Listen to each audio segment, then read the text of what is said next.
I helped my coworker's daughter get into college. Then police officers raided my classroom. The classroom door slammed open during my lecture on Renaissance poetry. 3 uniformed officers entered with hands on their holsters, followed by Principal Garrett and 2 people in dark suits. The woman in front spoke with cold authority. "Andrew Holloway?" My students stopped taking notes and stared at me with wide eyes. I set down my copy of Shakespeare and nodded, my throat suddenly dry. The woman pulled out a badge. "I'm Detective Linda Graves with the Cybercrime Division. We have a warrant for your electronic devices and we need you to come with us immediately." My hands started shaking as I looked at the faces of my 18 seniors, all frozen in confusion. I had been teaching English at Riverside Academy for 9 years, without a single disciplinary issue. Now police were treating me like a criminal in front of my students. "There must be some mistake," I managed to say, though my voice cracked. Detective Graves gestured to the 2 officers behind her. "Mr. Holloway, we can do this quietly or we can make it difficult. Your choice." One officer moved toward my desk and began unplugging my computer while another stood blocking the doorway. The students whispered among themselves, and I could see phones being pulled out to record what was happening.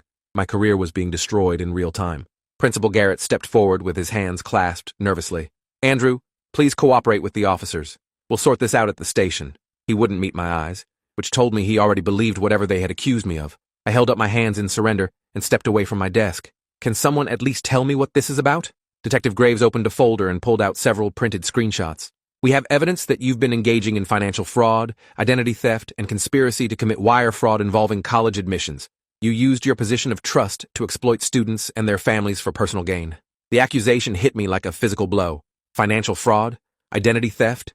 I had never stolen anything in my life. The only thing I could think of was helping Rebecca Dawson, my coworker's daughter, with her college applications 6 months ago. Christine Dawson taught chemistry at Riverside and had asked if I could review Rebecca's essays since English was my specialty. I had spent hours helping Rebecca craft her personal statements and polish her writing, all completely free because Christine was my friend and colleague. How could that possibly be interpreted as fraud? "I think you're confusing mentorship with criminal activity," I said, trying to keep my voice steady. "I helped a colleague's daughter with her college applications. That's not illegal." Detective Graves smiled without warmth. "Mr. Holloway, we have evidence that you accepted $25,000 to write Rebecca Dawson's essays, forge recommendation letters from teachers who never wrote them, and fabricate extracurricular activities that never occurred. We also have evidence you did this for at least 6 other students over the past 2 years, collecting over $200,000 in payments." The number was so absurd that I almost laughed. $200,000? I drove a 12-year-old sedan and lived in a modest apartment because teaching salaries barely covered my expenses. If I had that kind of money, my life would look completely different. That's absolutely not true. I never accepted any money from anyone. I helped Rebecca because her mother asked me to, and I did it for free as a favor. The second detective, who had been silent until now, spoke up. "Mr. Holloway, we have bank records showing deposits into an account registered in your name. We have emails detailing your services and pricing structure. We have testimony from parents who paid you thousands of dollars for guaranteed college acceptances." One of the officers finished packing my computer and teaching materials into evidence boxes, while students continued filming everything on their phones. I could already imagine the headlines and social media posts that would destroy my reputation within hours. The walk through the hallway felt endless as other teachers and students watched me being escorted out by police. I saw Christine Dawson standing outside her classroom with tears streaming down her face, and she turned away when I tried to make eye contact. Whatever evidence they had against me had already convinced her I was guilty. The police car ride to the station gave me time to think about what could have happened. Someone had clearly set up a bank account in my name and created fake emails to make it look like I was running an illegal college admissions consulting business. But who would do that and why? I had no enemies that I knew of, no jealous colleagues or angry parents who might want to frame me for crimes I hadn't committed. The only thing that made sense was that this was connected to Rebecca's college application somehow. But I couldn't figure out how helping her write essays could lead to accusations of fraud involving 6 other students I had never even met. At the police station, I was processed like any other criminal suspect. They took my fingerprints, photographed me, and confiscated my phone and wallet. Detective Graves led me to an interrogation room with concrete walls and a metal table bolted to the floor. She spread out documents across the table showing bank statements, email printouts, and what appeared to be contracts for college admissions consulting services. Every document had my name on it, my supposed signature, and details about services I had never offered. "Mr. Holloway, I'm going to be direct with you. We have overwhelming evidence of your criminal enterprise. Parents have come forward with receipts, contracts, and testimony about the services you provided. Your bank account shows regular deposits matching the amounts these parents paid. Your emails detail exactly what you were offering and how much you charged." She pushed one email toward me that showed a message from my school email address to a parent named Douglas Freeman, offering to write his daughter's college essays and create fake recommendation letters for $15,000. The writing style didn't match how I normally communicated. and I had never heard of Douglas Freeman or his daughter. This email didn't come from me, I said, studying the header information. Someone must have hacked my school account or created a fake account that looks like mine. Detective Graves leaned back in her chair with obvious skepticism. Mr. Holloway, we had forensic analysts examine these emails. They originated from your computer at Riverside Academy during school hours when you were logged into the system. The IP address matches your classroom location, and the timestamps correspond with your free periods when you had access to your computer. The technical details sounded convincing, but I knew I had never sent those emails. Either someone had gained access to my computer when I wasn't in my classroom, or they had somehow remotely accessed my account to send messages that would look authentic. I remembered several times over the past few months when I had left my classroom unlocked during lunch or planning periods to grab coffee or use the restroom. Anyone could have walked in and used my computer during those times. I need to speak with a lawyer before I answer any more questions, I said, exercising the only right I knew I had left. Detective Graves nodded and stood up from the table. That's your choice, but I should tell you that cooperation at this stage could make a significant difference in how the prosecutor handles your case. They placed me in a holding cell while I waited for the public defender's office to send someone to represent me. The cell was small and cold, with a metal bench and a toilet in the corner. I sat down and tried to process everything that had happened in the past 3 hours. This morning, I had been a respected teacher discussing metaphor and imagery with my students. Now I was sitting in a jail cell, accused of orchestrating a massive fraud scheme involving college admissions. The worst part was knowing that, even if I was eventually cleared of all charges, the damage to my reputation was already permanent. Students and parents would always remember that the police had raided my classroom and arrested me. Other teachers would always wonder if there had been some truth to the accusations. My career at Riverside Academy was effectively over regardless of the legal outcome. The public defender arrived 2 hours later, a young woman named Jessica Torres, who looked exhausted and overworked. She reviewed the evidence against me with growing concern, flipping through page after page of damaging documents that painted a picture of systematic fraud. Mr. Holloway, I'm going to be honest with you. The evidence against you is substantial and very convincing. If this goes to trial, a jury is going to see bank accounts, emails, and witness testimony all pointing to your guilt. And I explained everything about helping Rebecca with her college applications and how I had never accepted money or worked with any other students in that capacity. Jessica took notes, but her expression remained skeptical. The problem is that Rebecca Dawson and her mother are both cooperating with the prosecution. They've provided testimony that contradicts your version of events. The news that Christine was testifying against me felt like another betrayal on top of everything else. We had been friendly colleagues for 5 years, sharing lesson plans and grabbing lunch together in the teacher's lounge. She had specifically asked me to help her daughter, emphasizing that Rebecca was struggling with her writing and needed guidance from an expert. I had spent hours working with Rebecca on her essays, helping her develop her ideas and improve her composition skills. Everything had been above board and completely free. What exactly are Christine and Rebecca saying about me? I asked. Jessica consulted her notes, and her expression became more troubled. They claim you approached Rebecca last spring with an offer to guarantee her acceptance to top universities in exchange for $25,000. They say you wrote all of her application essays, created fake recommendation letters, and coached her on how to lie during admissions interviews. The description was so completely opposite from what actually happened that I felt dizzy trying to understand how they could make such claims. Rebecca had been a decent student with solid grades but unremarkable extracurricular activities. I had helped her write essays that honestly reflected her experiences and interests, never fabricating anything or making promises about admissions outcomes. Jessica, I need you to believe me when I say I never asked for money, and I never fabricated anything. Christine asked me to help her daughter with writing skills, and I did exactly that. Someone has either convinced them to lie, or they're part of whatever scheme is being used to frame me. Jessica closed her folder and looked at me with what might have been sympathy. Mr. Holloway, I want to believe you, but I need to prepare you for the reality that you're going to be charged with multiple felonies. The prosecutor is talking about wire fraud, identity theft, and conspiracy charges that carry significant prison time. Your best option might be to negotiate a plea deal that minimizes your exposure. The idea of pleading guilty to crimes I hadn't committed was unacceptable, but I also understood that fighting charges with this much manufactured evidence could result in decades in prison if I lost at trial. I needed time to figure out who was behind this and why they had targeted me specifically. My bail hearing was set for the next morning, which meant spending the night in jail with actual criminals who had committed actual crimes. The other men in the holding area gave me curious looks, but mostly kept to themselves. I lay on the thin mattress and stared at the ceiling, trying to piece together a timeline that would explain how someone had built such an elaborate case against me. The bank account in my name must have been opened months ago to establish a pattern of deposits that would look legitimate. The emails must have been sent using sophisticated methods to make them appear authentic when examined by forensic analysts. The parents who claimed to have paid me must have been recruited somehow, either as willing participants in the frame job or as unwitting victims who had actually paid someone and been told that person was me. The only common thread was Rebecca Dawson and her mother Christine, which meant either they were behind the scheme or they were being manipulated by whoever was really responsible. Christine had seemed genuinely upset when I was being escorted out by police, but that could have been an act designed to distance herself from any suspicion. Rebecca had been quiet and somewhat anxious during our tutoring sessions, but I had attributed that to normal stress about college applications. The bail hearing the next morning took place in a crowded courtroom, where I was just one of many defendants being processed through the system. The prosecutor argued that I was a flight risk with access to significant financial resources from my illegal consulting business, requesting that bail be set at $500,000.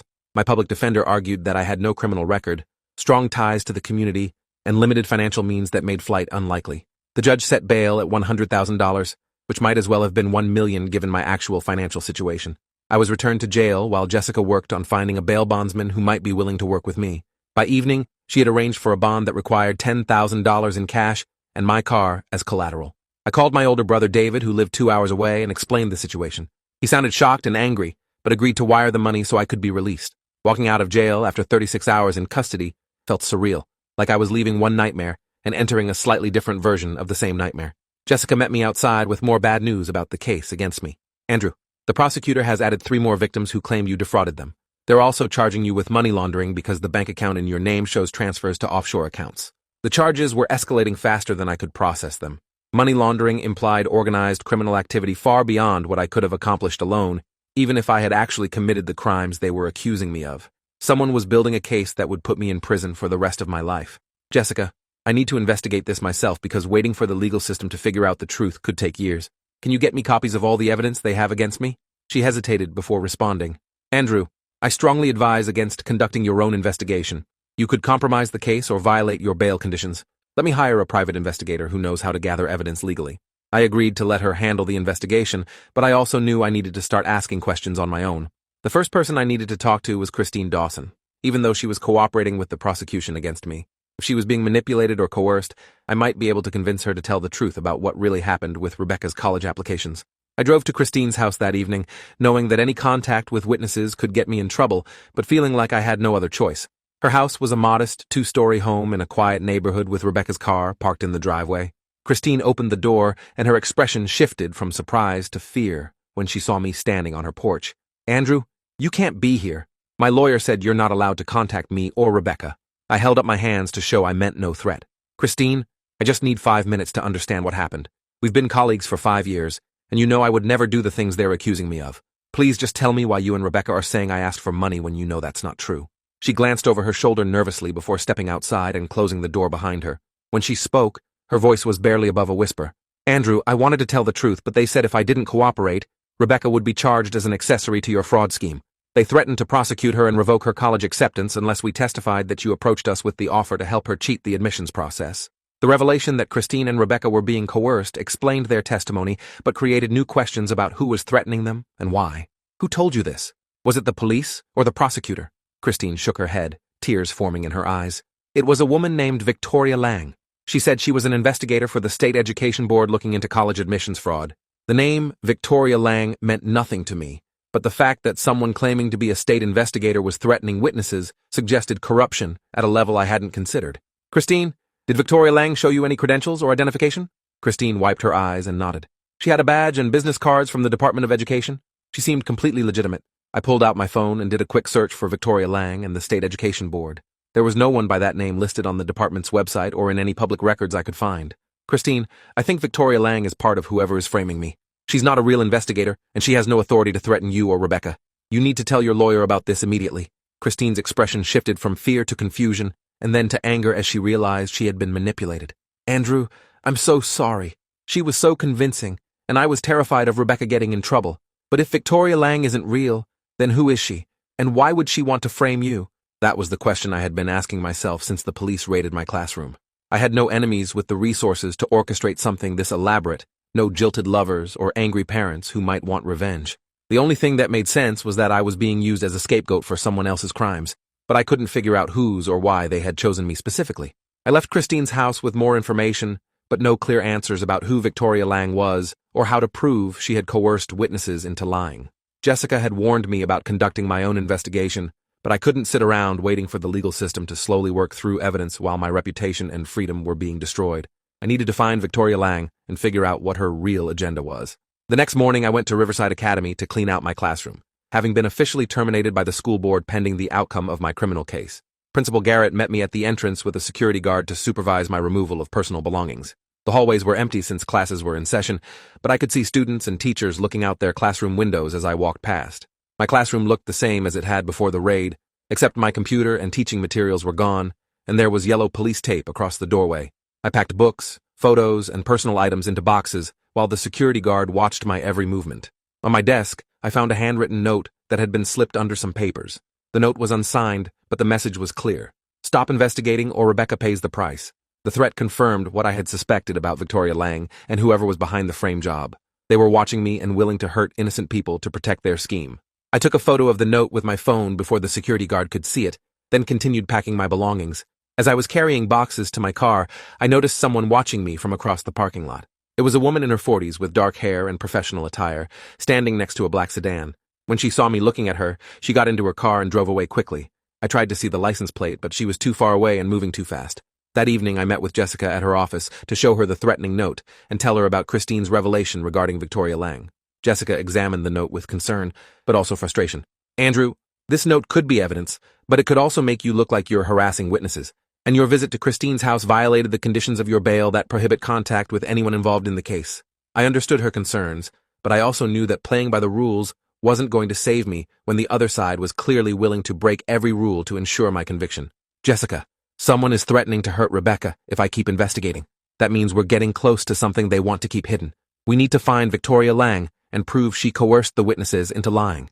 Jessica agreed to have her private investigator focus on finding information about Victoria Lang while also reviewing the bank records and emails to look for evidence of manipulation or forgery.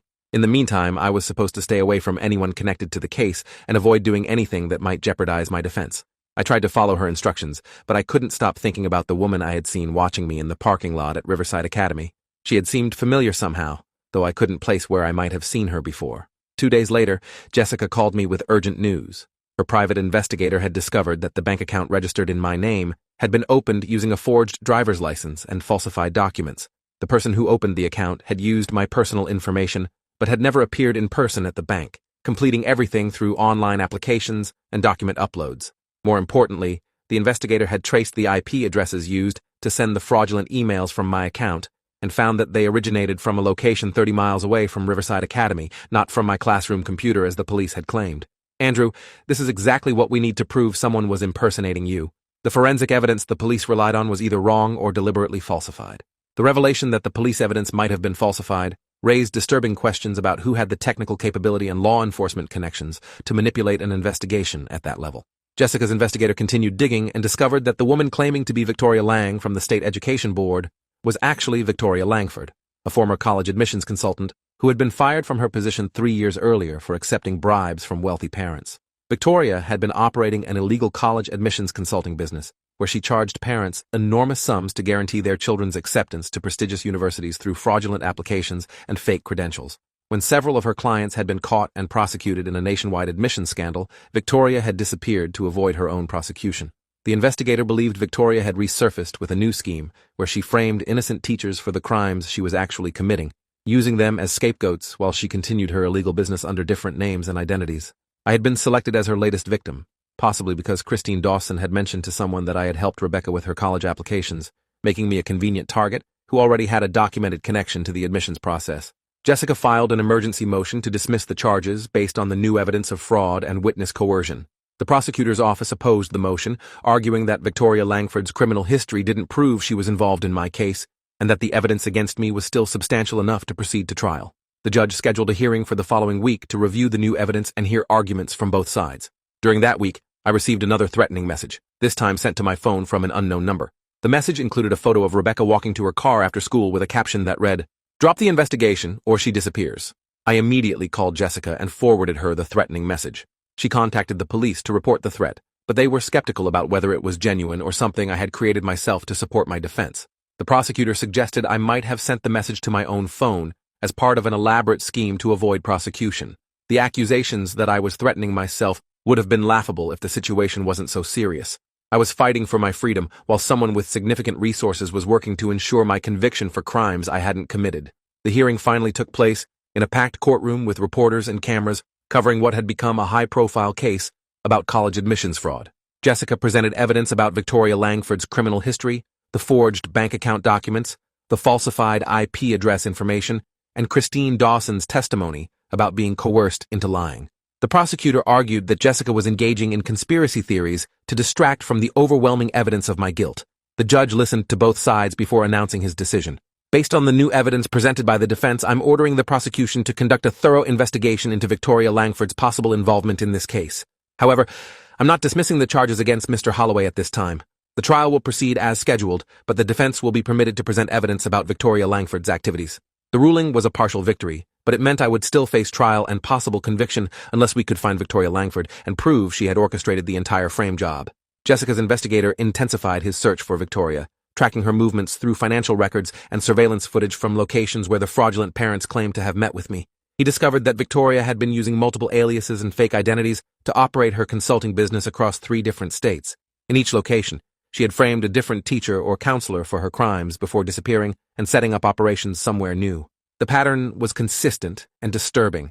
Victoria would identify a teacher who had helped students with college applications in any capacity, then create fake bank accounts and email trails to make it look like that teacher was running an illegal consulting business. She would coerce parents into testifying against the teacher by threatening their children with prosecution, while she continued operating her real illegal business behind the scenes. I was just the latest victim in a series of destroyed lives and careers that Victoria had left in her wake across multiple states. The investigator found 3 other teachers who had been convicted or forced to accept plea deals for crimes that Victoria had actually committed. Armed with this information, Jessica filed a new motion that included sworn statements from 2 of the previous victims who had discovered the truth after serving prison time for Victoria's crimes. The weight of evidence finally convinced the judge to take action. He ordered an independent investigation into Victoria Langford's activities and issued a warrant for her arrest on multiple charges including fraud, witness tampering, and obstruction of justice. He also agreed to postpone my trial indefinitely while the investigation proceeded. 2 weeks later, federal agents arrested Victoria Langford at a luxury hotel in Miami where she had been meeting with new clients under another fake identity. When agents searched her hotel room and storage units, they found extensive files documenting her schemes against teachers in multiple states, including detailed plans for how she had framed me. The files included the forged documents used to open the bank account in my name, drafts of the fake emails sent from my account, and recordings of her conversations with parents where she had posed as me during phone calls. Most damning was her journal where she had written about selecting me as her next target after learning from a parent at Riverside Academy that I had helped Rebecca Dawson with college applications. The journal entries described in detail how she had gained access to my classroom during my planning periods, installed keylogging software on my computer to capture my passwords, and used that access to send fraudulent emails that would look authentic when examined by investigators. She had even documented her strategy for coercing Christine and Rebecca into providing false testimony by threatening Rebecca with prosecution as an accessory. The evidence was overwhelming and undeniable. Victoria Langford had orchestrated every aspect of the case against me while continuing to operate her illegal consulting business using my identity as cover.